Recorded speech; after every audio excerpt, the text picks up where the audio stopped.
I'm just going to show you how we go about it. Lindsay passed out. Did everybody at the table get one of those papers? We're not going to come to that till we get to chapter 3, but I just wanted you to have it so we're ready. Not everybody needs one, but because I wasn't sure how many to make, but that's what we put together, and that's going to be important when we get to chapter 3. So kind of set that aside for just a second. Okay. All right. Looks like we're still on. And we got one person joining us online. Everybody say hi to the person online. Hello, whoever you are. Oh, we got 2 now. All right. Okay, so we're going to start at chapter 2, verse 11. There's a few things I want to look at here, and then we'll take a quick look at chapter 3. So, before we do that, does anybody have any questions? Is there anything you would like to address first? I've given you guys 2 weeks of hardly talking at all, and you're not getting that tonight. So we're going to go with a little more discussion format because me talking all the time is boring. So, question. Somebody, anything you read this week, looked at this week, you're wondering about Nehemiah, anything so far? The relationship between Ezra and Nehemiah, anything at all? Yes? How did all those people assemble a wall?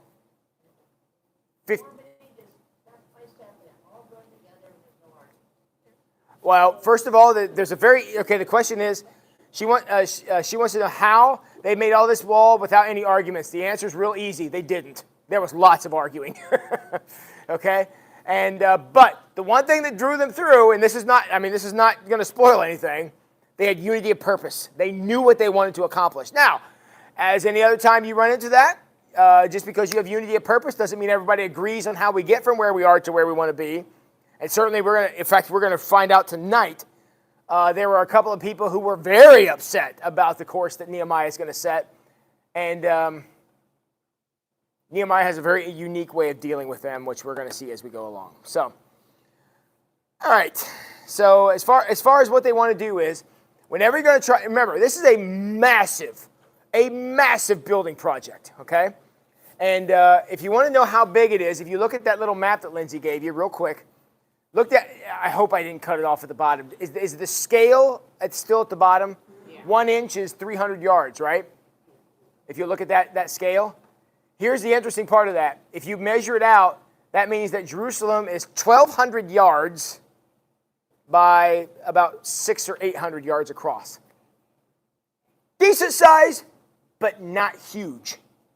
We're talking 12 football fields long and 8, give or take a few wide. That's it. Now, that's a lot of space. I'm not trying to downgrade it, but that's not like city of Columbus. That's not like city of St. Mary's. That's not even like city of, what's a little tiny city around here? City of Jumbo almost is smaller than that. What's that? Not even New Knoxville. Not even New Knoxville. That's right. So it's a very small area we're talking about. Honestly, maybe 10 city blocks in comparison. So not a big area. But they decided they wanted a wall, and here's how they went about it. In order to go out and start building, taking on a project like this, the first thing you've got to do is you got to go look at it. I would highly recommend. I'm not going to stand here and say that I'm an engineer. I don't have training in engineering. Destruction is really more my thing than construction. All right, that's just me being real. But I will say, in my limited understanding of building, don't ever try to build something you haven't looked at. All right, that's a joke. If you haven't looked at it, don't know what you're dealing with, don't go. And that's what Nehemiah says. So you need to go out and look at it. But we're going to look very specifically on how he went about looking at it. Verse 11. 3 days after my arrival. All right, right there we learn what? He'd been in town for 3 days. So not a long time, but he's arrived. Verse 12. I slipped out during the night, taking only a few others with me. So what he did was he arrived in town. He came in without a lot of fanfare. Remember, what was his previous career? What was he prior to this? Remember? He was a bartender. That's what he was. He was a guy who mixed drinks for the king, and he would taste it to make sure he didn't die. And if he drank it and didn't get sick and die, then the king was free to drink it. That was his job. So he doesn't come into great fanfare. It's not like there was marching things, and he wasn't riding an elephant coming into town or anything like that.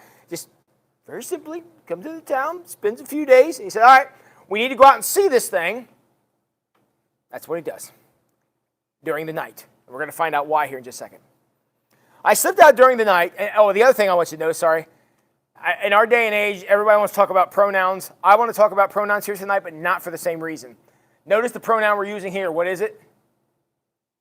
I. This is Nehemiah writing in his own hand. And it said that in chapter 1. These are the memoirs. This is the notes that like the journal he kept while this was going on. So I slipped out during the night, taking only a few others with me. I had not told anyone about the plans God put on my heart for Jerusalem. So he didn't come in and say, yo, no wall? I'm the wall guy. And he did that for a couple reasons. The first reason is, Nehemiah clearly understood that there were going to be people there who were like, we don't care about the wall. Somebody was going to say that. Why? Because somebody always says that. Okay? So he didn't want to start the fight already, so he didn't tell anybody. So he's not making a big deal out of it yet, but he wanted to go out and see it. So he's kept this to himself. All right, verse 12. I had not told anybody about the plans God had put on my heart for Jerusalem. So he recognized God gave him the plan. We took no pack animals with us except the donkey that I myself was riding. Okay. Seems like a throwaway detail. But I want you to really think about that for a second. What does this say about Nehemiah? So he's got a group of his, he never tells us who they are, but his closest advisors. So probably the people that he actually had told what they're planning to do.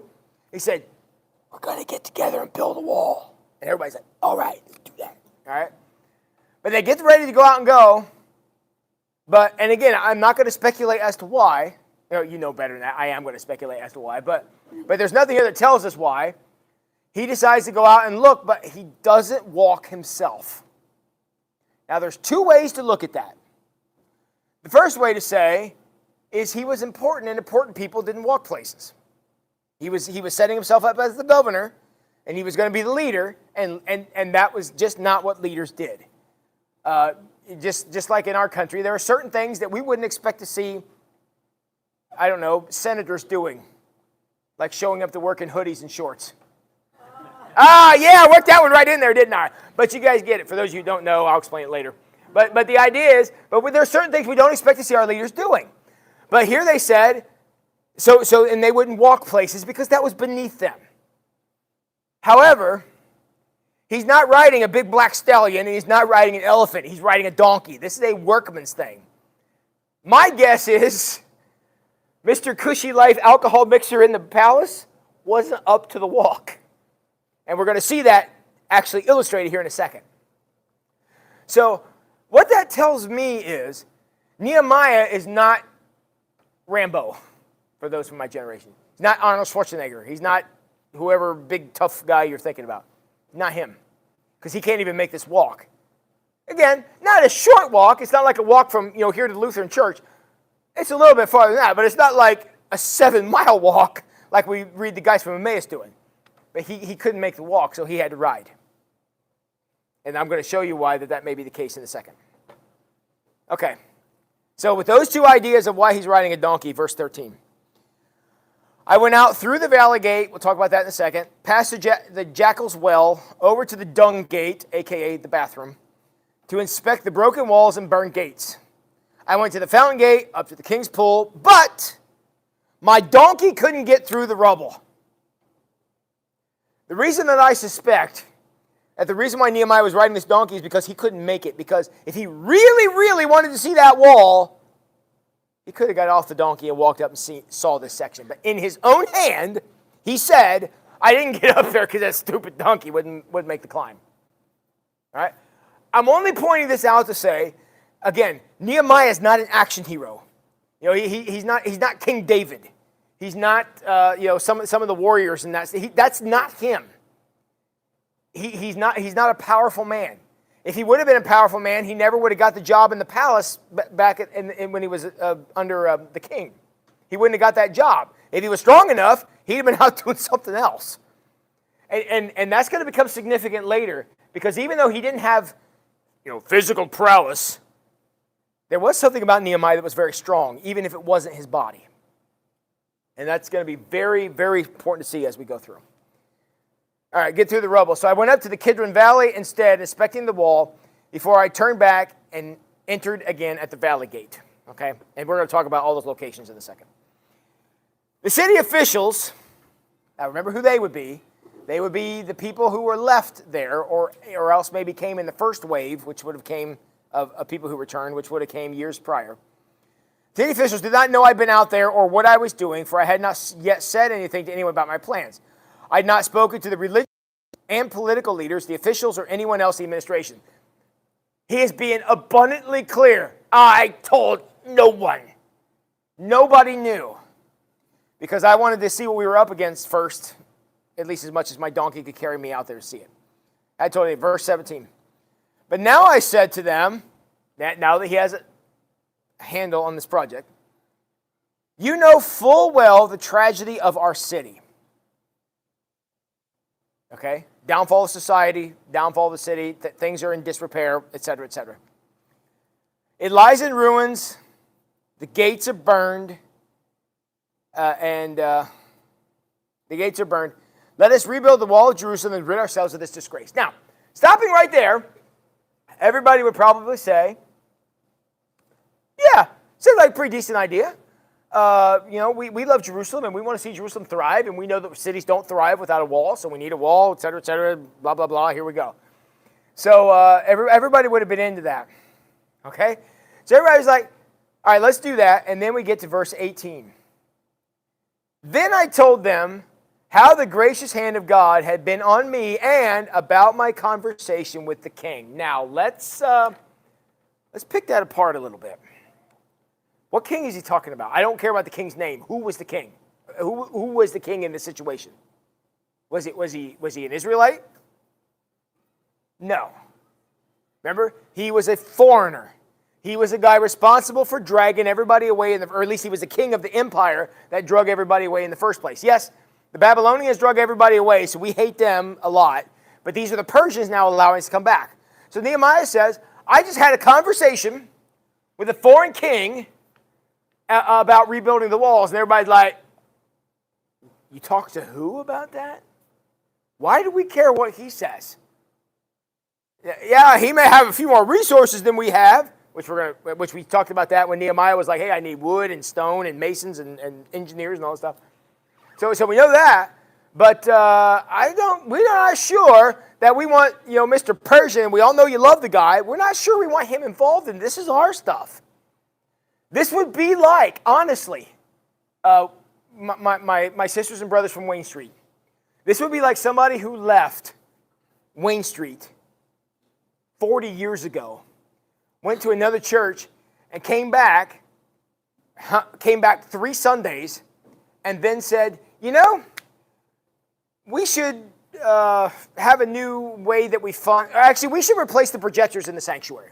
Okay? We have difficulty seeing them, which is, I'm only saying that because it's true. We need to replace the projectors in the sanctuary, but we need to do that. And you know who I was talking? I was talking to the pastor of the church I was going to in Salina, and here's how he told me we would do it. You know what we all say?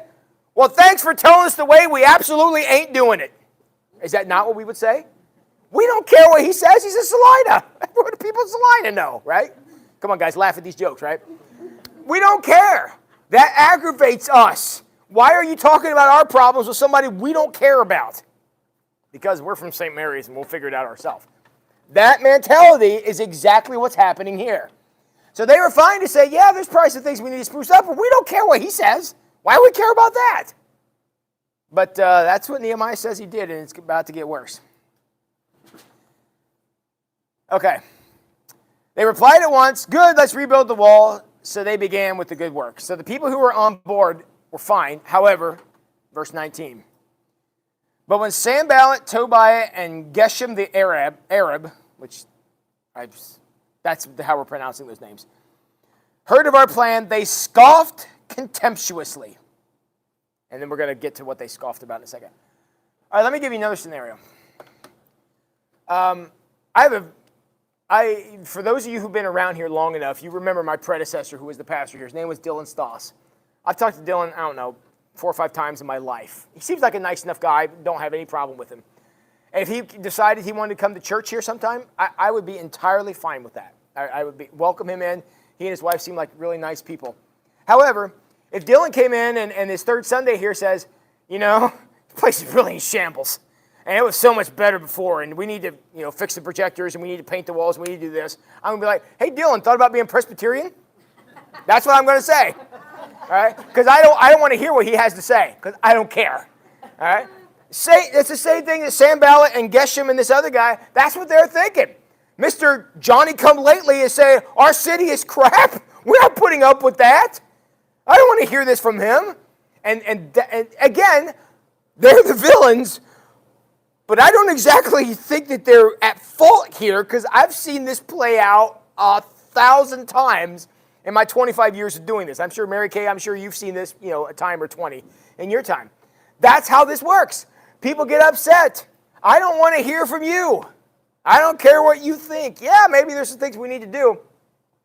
But we've been here the whole time. You haven't. You've not earned the right to be heard yet, Mr. Johnny-come-lately. Yet Nehemiah said, let's do this, and we're doing it.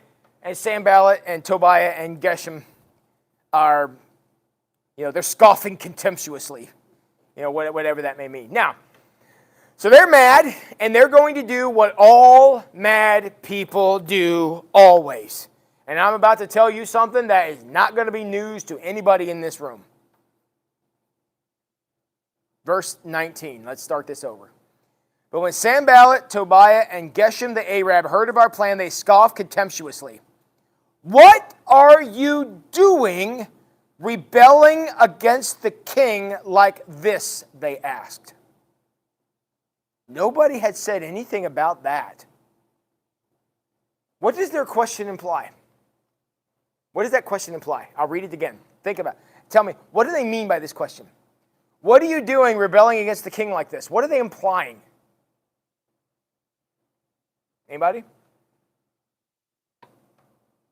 What are they implying about the relationship between Nehemiah and the king? Maybe that the king don't know what Nehemiah is doing? Maybe that Nehemiah never asked. Now, we know he did, because we know what happened in chapter 1. They're suggesting the king is not going to like this.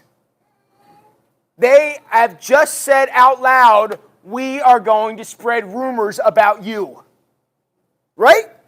Mr. Rebellion, and then we're going to see this play out multiple times throughout the book of Nehemiah. You are trying to set yourself up as the new king here in Jerusalem, and I'll tell you, kings don't like that. As you can imagine, even friendly kings who give you timber to fix the temple, they are not thrilled about that. So their strategy is, we're going to start rumors and have innuendo, and we're going to suggest things and be like, did you hear that Nehemiah, he painted a picture of the king and then punched it in the face? I mean, that's the kind of stuff that they're saying. I mean, they're saying that's what they're going to do. Okay? Now, as, again, all angry people do, they inspired an angry response. Here's what Nehemiah says, verse 20. But I replied, the God of heaven will help us succeed. All right, if he stops there, okay. God's going to give us strength to get through. That's a pretty good response, but I didn't read the whole verse yet. We, his servants, will start rebuilding this wall. Okay, still not so bad. That's not so bad. But then we get to this last sentence. But you have no stake or claim in Jerusalem. Is that line going to be a problem? Yes. You remember this place that you've lived forever? You became a problem? Bye-bye. This would be like Dylan Stoss coming back and saying, Tim, you're going, I'm going to be the pastor now. And I'll tell you right now, Dylan Stoss would bleed if he came in here and tried that, all right? I'm going to cut him. But that's how it works, okay? But that's exactly what Nehemiah just did, is it not? I understand that you lived here, but we just excommunicated you from the whole town. And we're going to specifically build this wall to keep you out. That's what he said, okay? Now, I've already told you before we started this, I love Nehemiah. I do. I mean, the guy had a clear vision that God gave him, and he was going to see it through no matter how much problems he ran into. But the guy had some challenges. He had, I'm going to guess, some physical challenges. Again, I have no idea what those would have been, but he didn't walk out to see this place, which tells me he had some physical challenges. He's also going to have a lot of emotional challenges, but the one thing that Nehemiah always does, and again, we're going to see this time and time again as we read through this book, Nehemiah did the best he could to always maintain integrity. Because when his enemy said, "Oh, we're going to tell the king on you," what would Nehemiah say? "Let me get you his number. Get you his number. Why don't you go talk to him? See if he doesn't know what I'm doing." Because he already knows. The king knows because he talked to him. Now, Sanballat and the guys don't know that, but Nehemiah has covered his bases by doing things with integrity. He didn't just slip out in this. Because think about if he would have done that.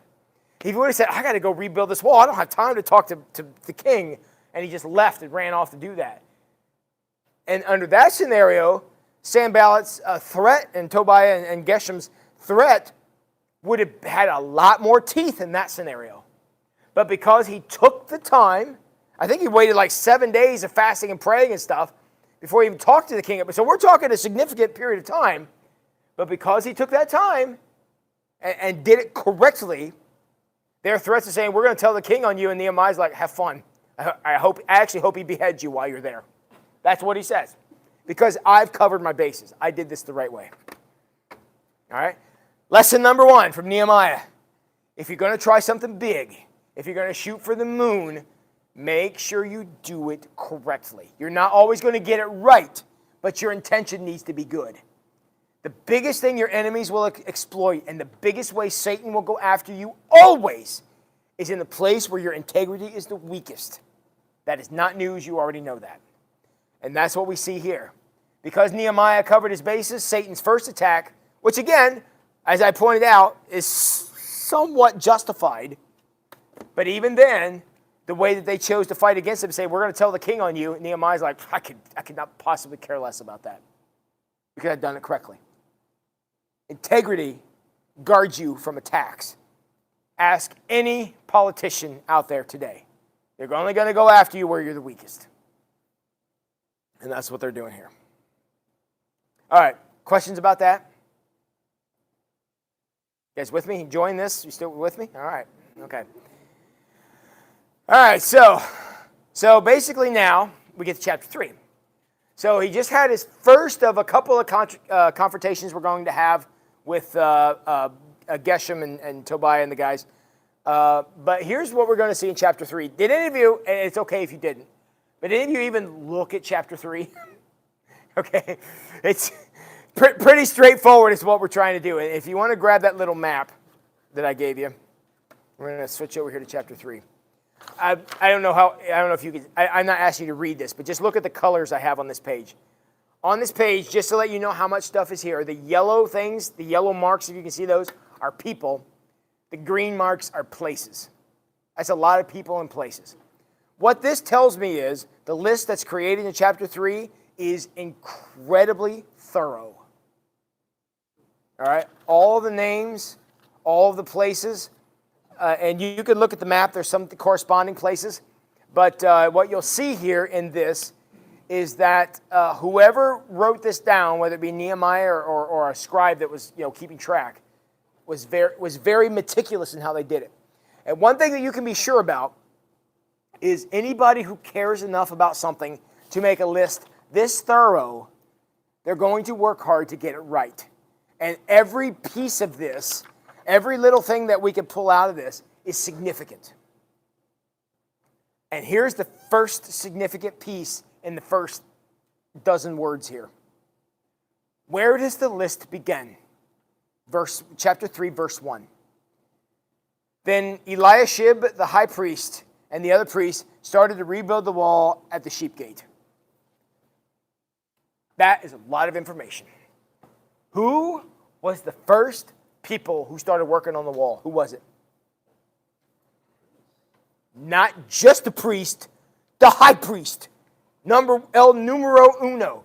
And if you look up Eliashib, he actually shows up in a couple of different places in the Old Testament. Either he does or somebody with his name, which means it would be somebody from his family, depending on his ancestors and his descendants.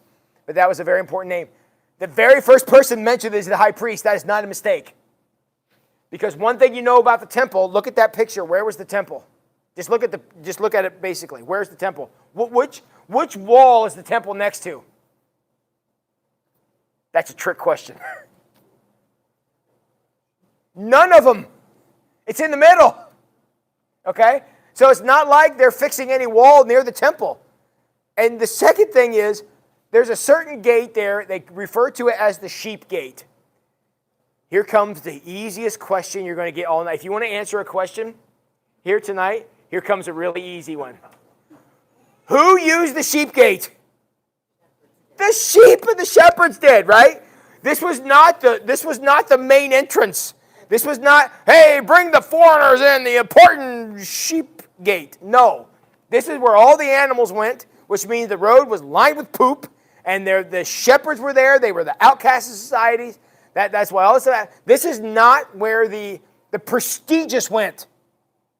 Yet that's where the most important person in the entire city started building, was right there. See how much we learned from that? The high priest was building a place that the temple was nowhere close to, but he supported the project. Again, good on him. But he supported the project by building at the place nobody wanted to go. He led by example. Good on him. I got all that out of one sentence. See how Bible study works? I love this stuff. We can do this all night. Okay? All right, so Eliashib, the high priest, started building at the place nobody wanted to build. They dedicated it and set up its doors. What's the its? The sheep gate. They dedicated the doors for the sheep to use. That's what it says. And it wasn't dedicated by Mr. Local Pastor.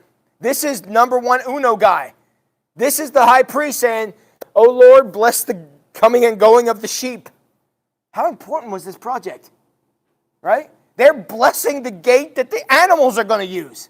And the shepherds, who aren't in society, aren't much above them. They dedicated it. They set up the doors, building the walls. As far as the Tower of the 100, I don't know what the Tower of the 100 is, but it was near there. Which they also dedicated in the Tower of Hananel. Again, I don't know what either of those places are, but they were places that were there. And they went on from there. Okay, so the first person who was working was the high priest, and I'm assuming his entourage. They were building the sheep gate, not exactly the most glamorous part of the whole thing. And they went from a tower on this side to a tower on this side. So whatever the area was between these two places, that's where they were working. All right, the next people mentioned. People from the town of Jericho worked next to them. What's the problem there? What do we notice about that? Where were these people from? Which means they were not from. These are out-of-towners. These are people from outside, from another city coming in to help. Now, what does that tell us?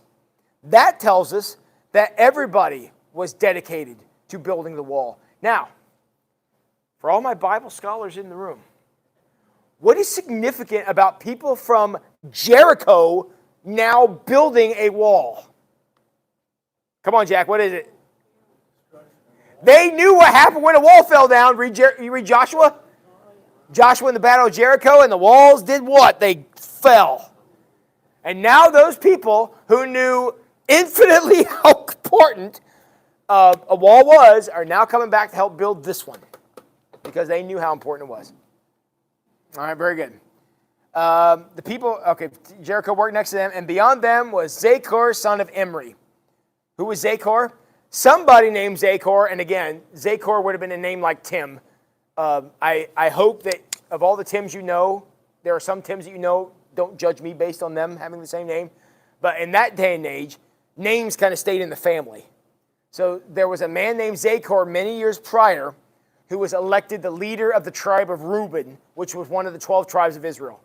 All of that word salad is to say his name came from an important family. Okay, this is not a nobody. This is a somebody. Zachor, son of Imri. All right, verse 3. The fish gate was built by the sons of Hasaneah. Yeah, that's good enough, Hasaneah. They laid the beams, set up the doors, and stored the bolts and bars. Okay? So now these guys, as you're and you can look on there, you'll see that this is going to, it starts in the very northern part with the sheep gate, and it's going to work its way this direction around. So if you just kind of follow around, you'll see the fish gate. The fish gate, I'm guessing fish didn't actually use the gate, but that's where the fishermen went out. All right, so there had been a lot of cleaning of fish out there. Probably all around the outside were fish bones and fishing paraphernalia, and probably some boats left out there. Okay, laid beams, set its doors, installed the bolts and bars. All right, verse 4. Meremoth, son of Uriah, the grandson of Hakkoz, repaired the next section of the wall. This is somebody that we got both father and grandfather. That tells us that he traced his lineage back a long way, so he's somebody of some prominence. Beside him was Meshullam, son of Berechiah and grandson of Meshezabel. I feel like I'm talking with mashed potatoes in my mouth. So again, somebody important. Then Zadok, son of Baana, was next, whoever he was. Next were people from Tekoa. Again, that's like Tekoa would, Jericho's a little bit more famous of a town. Tekoa would have been another region outside of town, so other people came in. So next were the people from Tekoa. The leaders refused to work with the construction supervisors. Who was asking about not fighting? Was that you? Well, there you go.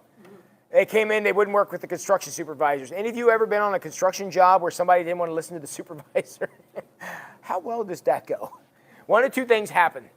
Either the supervisor fires the worker or the project doesn't go on. That's how that goes. So there apparently was some conflict on that one, but they somehow worked it out. Okay, verse 6. Then the old city gate was repaired by Hoada, son of Peshiah, and Meshullam, son of whatever. Okay. All right, so you see that. Now, this is the old city gate. I would call this the main entrance. I mean, I don't know that, but just based on how they refer to it, this is the place they would go in antiquity. And so that was set up by these guys who have way too many syllables in their name. They laid the beams, set up the doors, installed the bolts and bars. That's a phrase we've seen a couple times.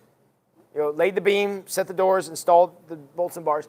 What that tells me is the fact that the scribe, whether this be Nehemiah or somebody writing for Nehemiah, who was making this out, when they say how we install a door, for one thing, how about we recognize that we install doors exactly the same way today? Put in the frame, put in the bolts and the bars. I mean, now we may use doorknobs and we have different technology, but it's the same principle. Doors function the same. What that tells me is that was a newfangled thing. Doors like this were new.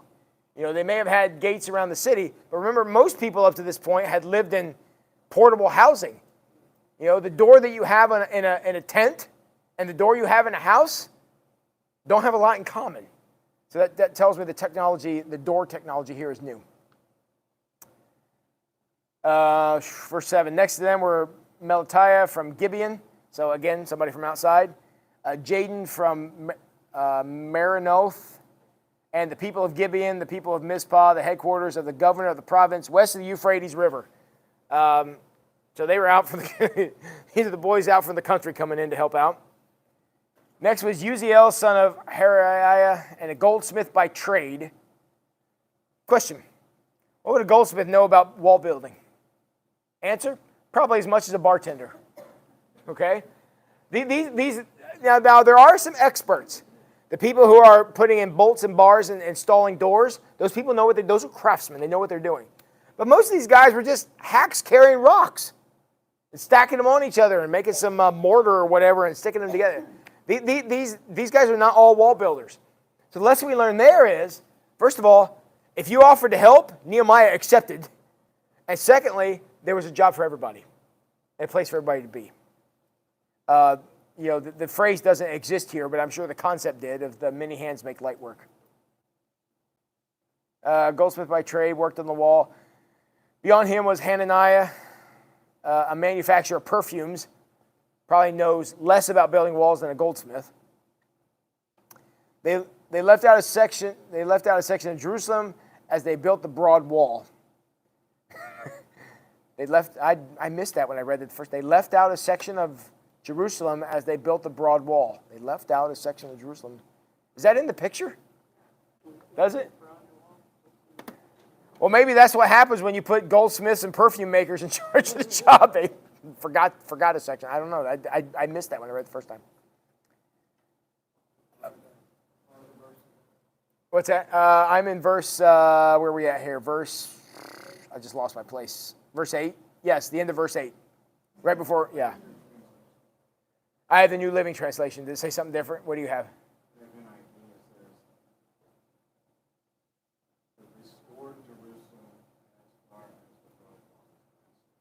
Okay, that makes it sound a little different than mine did, yeah.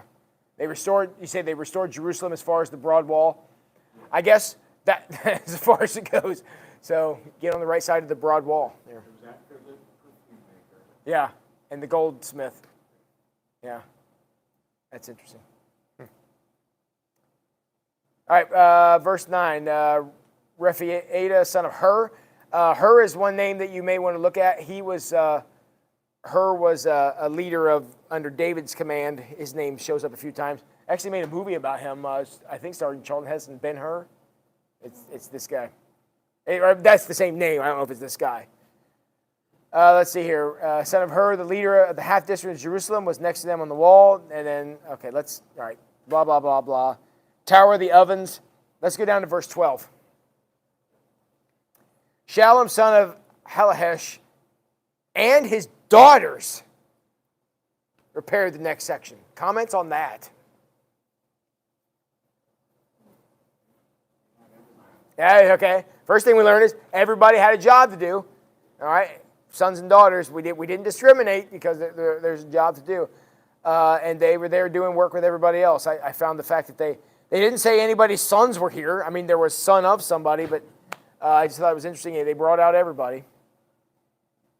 Let's see here.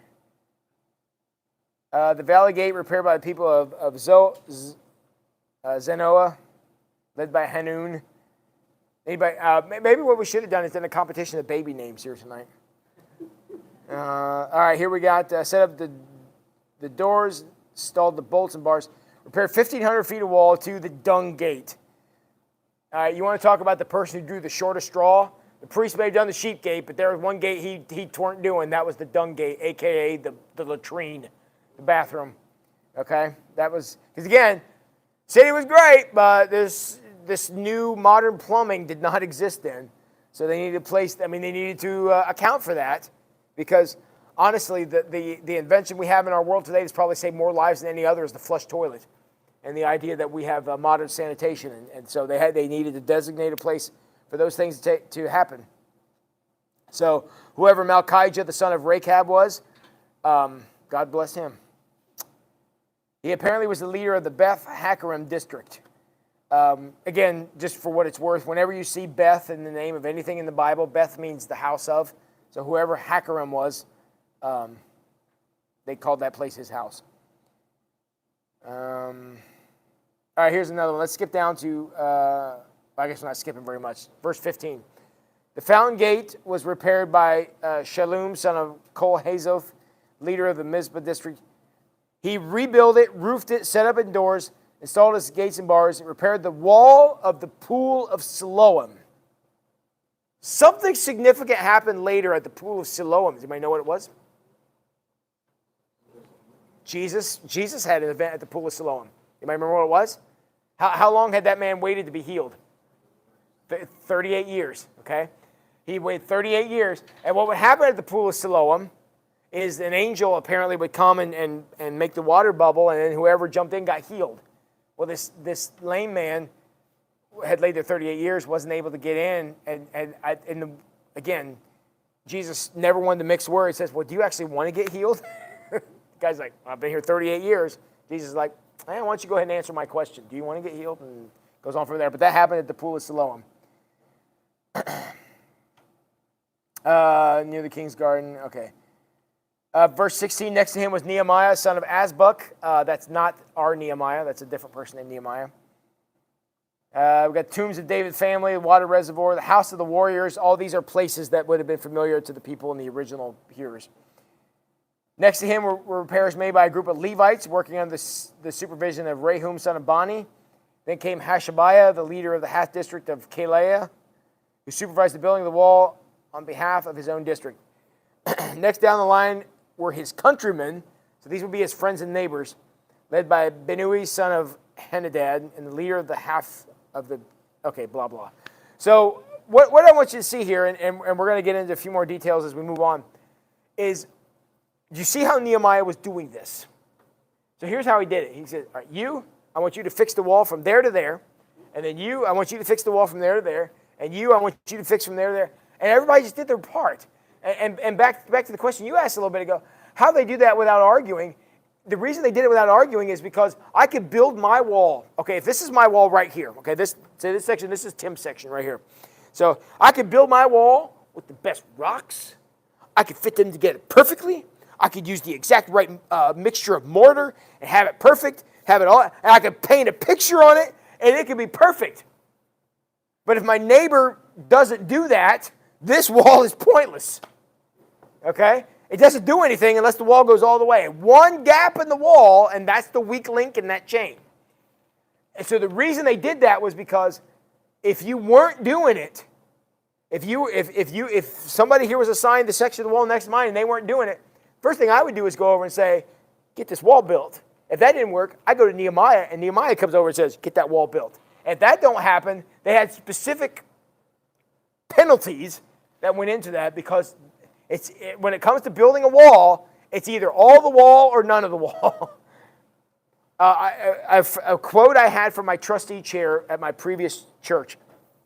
I still remember Frank Collins. You guys know Frank. He had a great quote. We had a hole in the roof, much like we've had here. And his quote was, he said, I don't want you guys to get the wrong idea. We don't have to fix the whole roof. I mean, it's leaking in certain places. We don't have to fix the whole roof. We only have to fix the roof over the sections of the building we want to keep. Frank was not wrong. Okay? If we decide we don't want this bathroom anymore, just wall it up. Same here. It's the same idea. We can say, well, my wall may be perfect, but if your wall isn't, my wall means nothing. Same as the roof. You can fix that section and make it be the greatest, most waterproof section, but if there's a place right here that's weak, that section is useless. And people understood that. And because they shared unity of purpose, their idea was, we want to make Jerusalem great and make it work and make all the things function together. That's what we want to have happen. And if you're not dedicated to that, I have a problem with that. And I'm going to hold you accountable. Now, there may be certain details that we can dispute. Do we want to use the red rocks or the blue rocks? Or do we want to shape them like squares or triangles? Okay, whatever. But we have to make this work. Because if you fail, we fail. But on the contrary, you could succeed and we could still fail if I don't pull my weight. And since everybody felt responsibility here and building this thing, that helped them get it done. And I think all too often, one of the lessons of Nehemiah that comes through loud and clear that I appreciate is that Nehemiah was willing to say, look, I know this is hard work. I know there are people out there who are saying things. Again, as we read further into Nehemiah, we're going to see how that's going to happen a lot. I know you're unhappy. I know there are people out there who are very unhappy. But at the end of the day, we have a choice to make. Do you want Jerusalem to be something or not? At some point, you're going to have to swallow your pride and make it happen. And if you're not willing to do that, then we're not going to be successful. It's as simple as that. That's the message of Nehemiah. And we're going to see that given evidence to multiple times throughout the rest of this book, is how important it was for everybody to grasp the vision. And because without the vision, nothing was going to happen. All the people on this list, and I think you guys have listened to me mushmouth this enough, but all the people on this list, I wanted to read enough of this to give you an idea. There's a lot of people on this list. We don't know who very many of them are. A few of them we could make guesses and whatever. But let me tell you something.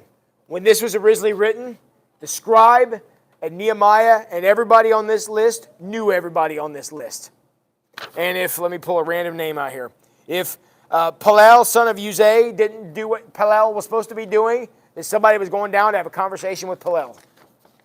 Because we need to get this done. And the second thing we're going to find out, it took them 52 days to finish this project. They did this in 52 days.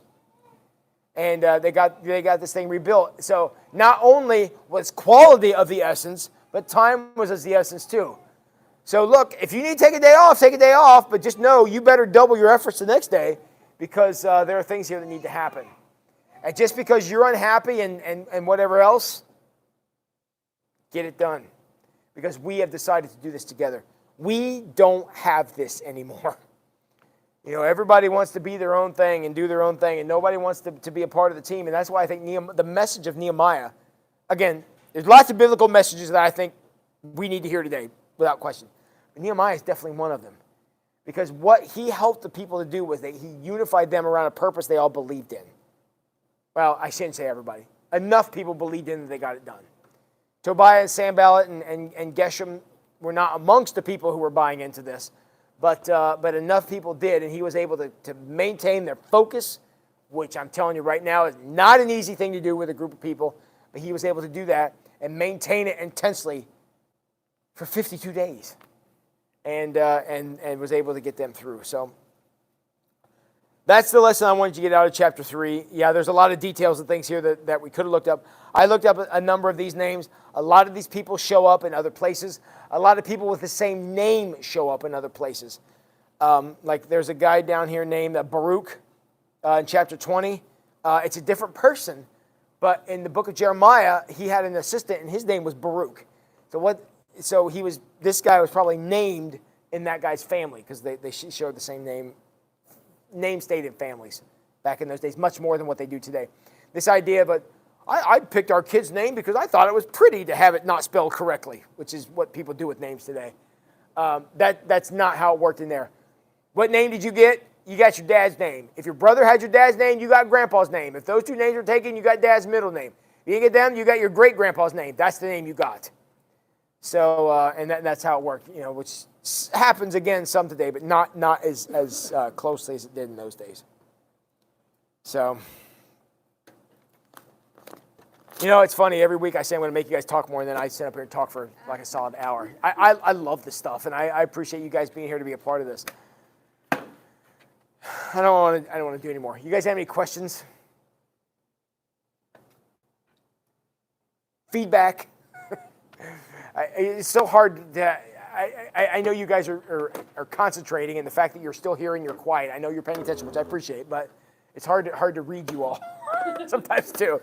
So, I think one of the things that made it a little bit easier building the wall was it wasn't torn clear to the ground. right, and they knew where the wall went. I mean, they knew where it was supposed to be.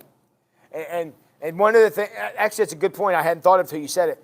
There's no, well, we had to tear down so-and-so's house to put the wall there. There was nothing there. There was nothing in the way. That definitely helped. And they probably had some materials left over from that too, even though they would have had to go out and get some materials to do this as well. The king provided some of the materials. But they knew where the wall went. And they very much, I mean, that's part of the reason they were able to maintain focus is they were I want to be very careful how I say this because I don't want to say something I don't mean.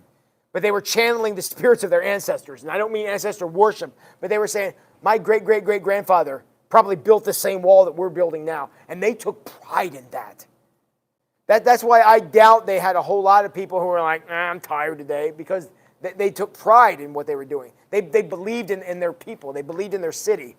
And even though they may have been gone for a couple of generations, that connection was important to them. And they were experiencing that in the building of this wall. And again, we'll see that when we get to some of the celebrations that happen later in the book. Yeah. Commentary. Bible version just commented on the whole chapter 3. Sure. And it said, archaeologists love this chapter for its valuable clues to design. Other readers may find these details less inspiring, but they do give evidence of Nehemiah's organizational genius. Yes. Somehow he motivated skilled craftsmen to work alongside ordinary laborers, and he even got children to pitch in. For added motivation, he assigned families repair projects just outside their own homes, which is, Yeah. this is my wall. Yeah. That's my neighbor's wall. Yeah. Mm-hmm. It's like the whole thing is a brass plaque listing of more contributors, ensured that they would receive lasting credit for their efforts. Yeah. That also ties to the Yeah. Mm-hmm. There was the history and Mhm. the legacy. Yeah. He got, Nehemiah got everyone. And there was some blessing. They all Yeah. wanted Yes. Well, and the other piece of that, to take that even one step further, is the fact that these people are now memorialized in the Bible itself. I mean, they got their name in the book for what they did, and that's an amazing accomplishment. Yeah. Yeah. And part of the like today, you ever hear of the Wailing Wall in Jerusalem? That was somebody's section of the wall. It's this wall they're building, you know, and it was there until 70 A.D. when it was just most of it was destroyed by the Romans. But yeah. Any other questions? Yeah. Just a comment. Sure. I do appreciate the commentary because chances are really high that all those names that I can't pronounce, Yeah. I would skip down to the bottom. Yeah. So I wouldn't pay attention Sure. to a Goldsmith helping. Yeah. Yeah. Yeah, it took a lot of, in fact, that's part of the reason why, because you'll notice, I put the places in green and the people in yellow, but that means all the verbs are in black, so I can see what they were doing, and that kind of helped see it that way, because you're right, this is like drinking out of a fire hose part of this. It's like reading a phone book is what it is. So, phone book. That's a big book we used to get with phone numbers in it. I'm sorry, I realize some of you may not know, but yeah. Yeah. Well, good. I appreciate you guys looking into this. Tell you what, next week we're going to go on to. Where are we at here? See, I have to force myself to go back to Ezra because I love Nehemiah's story so much. So let's force Tim to go back to Ezra. We have done Ezra chapter 1 and 2. So let's do. If you want to read ahead, which if you don't, that's fine too. Let's do Ezra 3 and 4 next week, and if we. This is where the letter writing starts. So, we'll look at Ezra 3 and 4. Now, as we're skipping back and forth between these two books, just try to keep it straight. One group is building the temple, which would have happened years before. The next group is building the wall around the city, which, again, would happen years later. They're not happening simultaneously. They're close in proximity, but not exactly at the same time. Which is good because to have two major construction projects going on at the same time would have depleted the workforce immensely. So it's interesting that Ezra ran into trouble, but not near the trouble Nehemiah ran into, which is interesting. My guess for that is because Ezra probably wasn't seen as the threat because all they were doing was building the temple so they could worship. All right, we can do that. Nehemiah's building a wall we can defend. That's a problem. So, and that's probably why Nehemiah ended up with more adversity than Ezra did. Even though Ezra ran into his own fair share of stuff. So, good.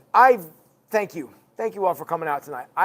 This is awesome to have a Bible study. I have served churches that had less people on Sunday than what is here tonight. So, I appreciate you guys coming out to be a part of this conversation, and I love teaching this stuff.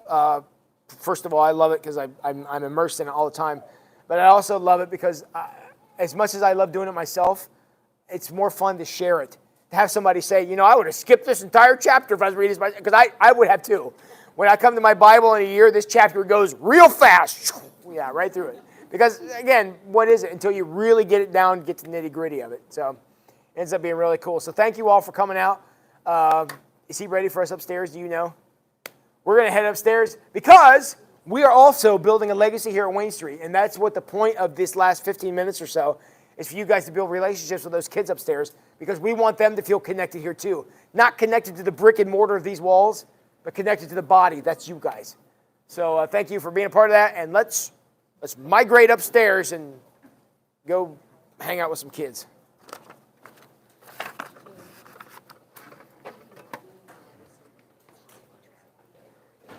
All right, to the two of you who are still on here, thanks for coming tonight. We'll see you next week.